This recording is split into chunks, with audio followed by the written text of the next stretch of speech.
Ciao bello labello, mi újság? Úgy látszik jó, mint olyan van mindenki, ez?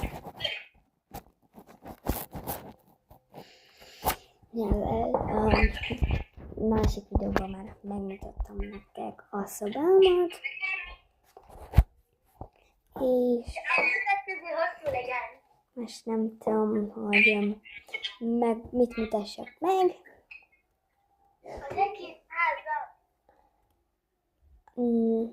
Na, megmutatom a sminkjeimet. Akkor van nekem egy ilyen fekete szappanom, van egy szemhéjpalettem,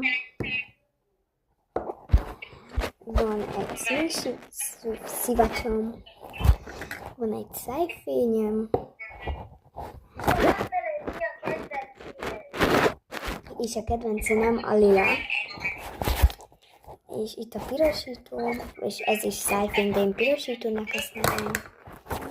Akkor szempillespirál, alapozó, még egy rúzs, és egy labelló. És még van még?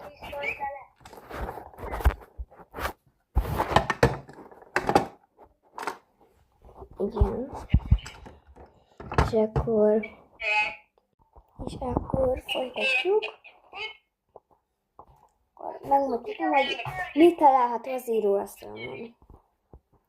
Található egy fésű és egy tolltartó. Akkor itt van egy ilyen váza, vagy úgymond ilyen ízésüveg, nem mindegy. Egy kis lámpa, egy mókusos dísz, tudom, még nincs karácsony, de ez itt van. Egy kis édesség vagy mi.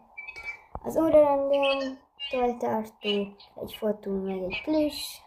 Itt van a sminktartóm, sminkasztalom, tükröm. És akkor van egy ilyen gombás ékszertartó. Van egy ilyen stitches lámpám. Van egy ilyen koalás, mi ez?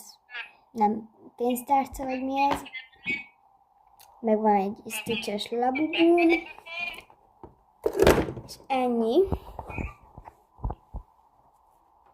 Úgyhogy ennyi, remélem tetszett ez a videó. Tetszettek, hogy nyomjatok egy lájkot. Sziasztok!